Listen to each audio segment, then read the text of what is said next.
Hi, Donna. So great to see you. I am so happy you're here.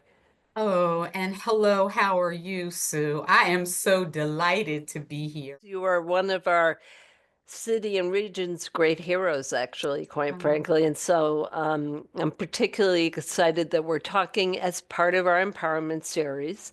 And if it's okay, what I want to do is introduce you from my perspective, how I see you as one of our great leaders and business leaders. And from what I see, you have this extraordinarily successful company that you've built from nothing, Team Clean, and have built it into a company that basically, right, the convention center, the Kimmel Center, the citizens, the Phillies. I mean, you have this extraordinary business, and but not only that, you're a wonderful civic leader, the way you contribute to our community, how you lift others, which I think is just spectacular. And so that's why I asked you to join me. And I would, if it's okay, like to ask you, when was that time that you decided to bet on yourself?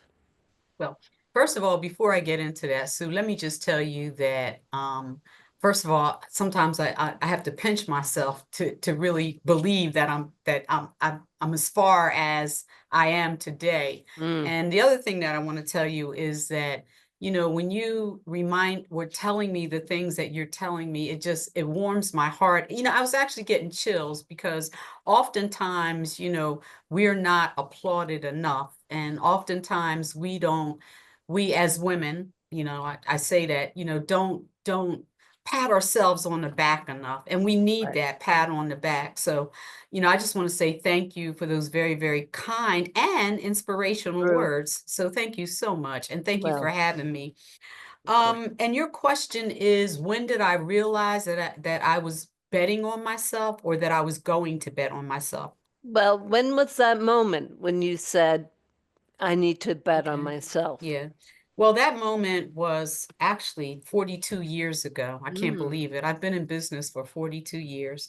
love And it. like a lot of people, my back was up against the wall. So I graduated from college in HBCU, Mm. first to graduate from college in my family. And my mother thought, well, my daughter is going to be a doctor, lawyer, or Indian chief, right? Or something, something high, right? Yep. And so, No low expectations for you, no, right? no, Go for absolutely, absolutely it. not.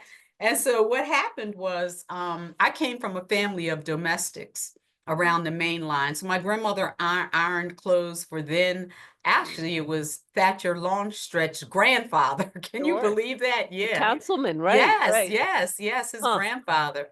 And my mother did, she was a hairdresser and went from house to house. And my so anyway, my family was in that region that I lived in. I grew up in Bryn Mawr, but the working class part of Bryn Mawr. Mm. And so what happened was I went off to college and I graduated, and then I got pregnant and I wasn't Mm. married. And so my mother was just, she was just really, really upset. And I was going to go to graduate school, and that didn't work out. And so I didn't know what to do. So here I am um, in Bryn Mawr at my mother's house with a child, not married, Mm. feeling bad about myself. And mind you, all my sorority sisters they were, on the grad school, teachers, and, their careers were doing well. And I was very, very in a low, low place. I mean, financially, of course, but and mentally and even spiritually, I was just in a really, really dark place. And I ended up on public assistance, which I promised myself I would never, because my family had been on public assistance, and something that I didn't want to do. So I had no other choice but to bet on myself. So what I did was I knew that one thing I did know how to do is I knew how to clean, because my grandmother and my mother and everybody had me do cleaning all throughout my childhood. So I came up with this idea to clean other houses. So I put an ad in the newspaper, and Sue, let me tell you, my mother was so upset. You mean to tell me you went to college to clean somebody's house? And, it was so, I didn't know what else to do. And I never even Mhm. thought that this was going to be a business. It's what we call, in the neighborhood, we call it flat foot hustling. Flat foot I love hustling. it. You're down on the ground, you're But just you were hustling. smart though, because you took out an ad, right? So you were already thinking big, Yeah. right? You were like, okay, how are we going to do this? Or you were being strategic about how am I going to cast a wide net, right? The beginning of any business plan. But Yeah, you're right. So I placed an ad in the local newspaper, hmm and I, said that I will clean your house or something like that. It was the hmm mainline Times, and not expecting to get a call. And of course my baby's father was laughing at me. So, this is never going to work. And so anyway, I did get a call And from you had the last laugh, but that's later. look at look at Look me at now. you. I love it. And so anyway, I got a call. I finally got a call from a woman in Villanova, and she asked me to clean her house, and I did. And I always tell the story, Sue. It's like she had me there all day, and I was washing, doing the dishes, doing the cleaning. I mean, it was 8-hour day, right?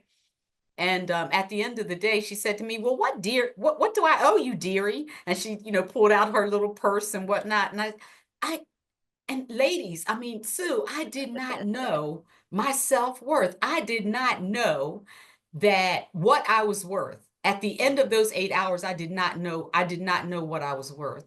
And so, I'm sitting up there. I said, "Well, I don't know, whatever." And so she pulled out her little wallet, and she gave me $20 for the day. $20 for the day.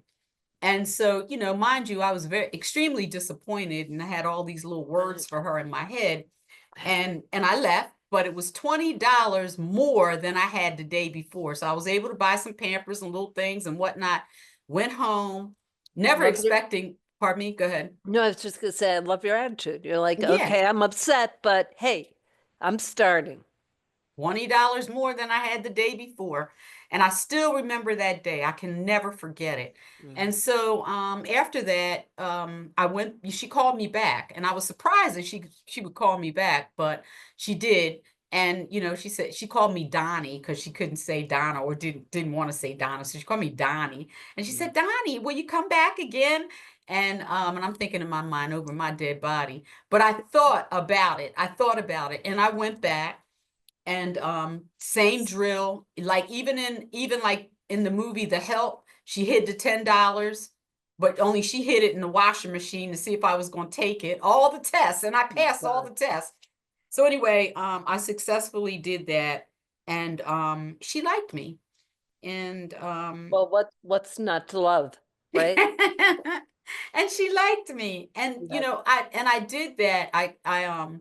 She started telling other people about me. And then after that, I think it was probably within 5 years, I was doing probably about, I don't know, maybe about 40 houses a week, because I then hired other women. At the time, I hired women from West Africa because there was a coup, and immigrants were from Liberia were moving into Philadelphia and needed a means to support themselves and their families. So I started hiring them, and before you knew it, I was up and down the main line, picking ladies up at the train station, doing quality control. I didn't even know what quality control was. And at the end of the day, they would leave their money there. I split it up with the girls, and it went on like that I guess maybe about 5 years, until my girlfriend told me, she said, by the way, she graduated from Harvard and went on to law school. And she said to me, she said, "Donna, do you realize you have a business?" And I was letting, this is my bestie, my best girlfriend. I was like, "No, Lydia." She goes, "You have a business." And then she started taking me out to different events, introducing me to people, and introducing me as her friend Donna, the entrepreneur. Ooh, I love it. And And so, which is all true. And you know that statistic, 98%, and we don't want to discourage anybody here, but 98% of startup businesses do not work out. So to your credit, right? And credit to your friend for making you think big and like, yeah, yes, hey, I am yes, a successful yes, entrepreneur and I am yes. building something Yes, powerful. yes, yes. And it took a long time for that to sink in. And Hmm. Sue, I just remember days when, I didn't think that I didn't think that I was gonna make it. I really didn't. Um, but Why? Why? I Just I because. just I guess it was because of I think it was more my self-esteem. Mm, And but I always like what this is about. I always well, I don't know if I really bet on myself. I'm more this is what happened. I focus more on others than I did myself. So by doing that, what is that saying? I'm cliche challenged, but it's like if you help someone else up the ladder, you're surely to pull yourself up, or you're surely to go up yourself, or something like that. But anyway, um, you know, I just didn't think that I could do it. I just didn't think that, and I focused in on others. So for instance, when I was doing houses, I focused in on, the ladies from Liberia, and always asking them, information about the coup and what was going on over there.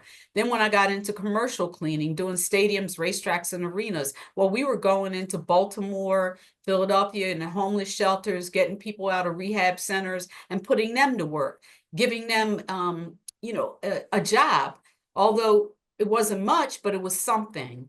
And then as I got bigger, it became really about building a team and helping others. How can mm, we help others to, in our little way, to economic freedom, in our little way, in our small way? yeah. So I think it was more so that gave me, I guess, the courage to move on, because I didn't focus in on myself. I focused in on others, helping my family, helping my neighbors, helping, everybody, helping. And I think that's what a lot of us women do. You know what, Donna? And I think that, and I'm a big believer in what you just said, about helping others. I'll never forget a very good friend of mine who's, well known to both of us in the city said to me, "Why do you spend so much time helping others?" The truthful answer, it gives me tremendous joy. Yes, And yes, like it's what motivates me. And I think, quite frankly, in your case, that is part of your, and it's sort of this added benefit. It's made you successful because people know you're the real deal and you genuinely care about them. yeah. And which you do. It's that you're wired that way. I hope I'm wired that way. That's what I believe. And so I love that because it is a differentiator and why you've built this unbelievably successful business and have empowered so many people.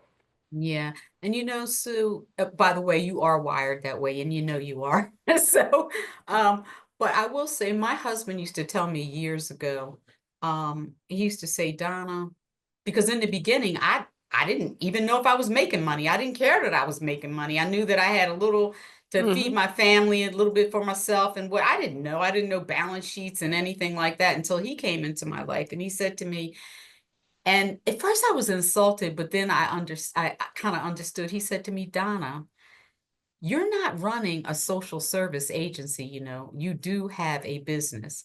So I want you to understand that you're in business to make money.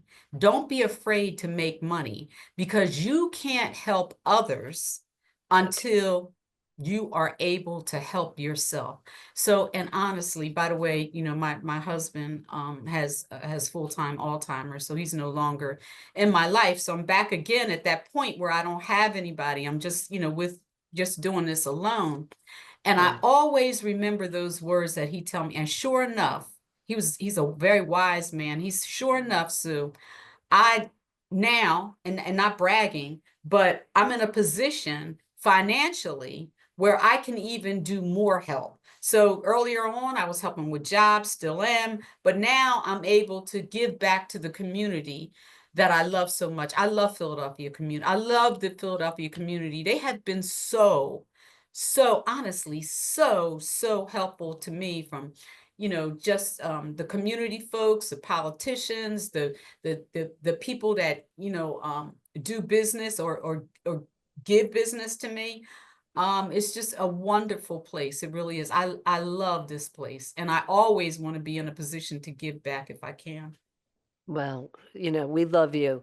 And thank you for everything you do for everybody and for being so selfless, but being wise and, really thinking through all the pieces of it. And you truly are a role model for so many people, and we appreciate you. So thank you so much, Donna. Thank you for having me.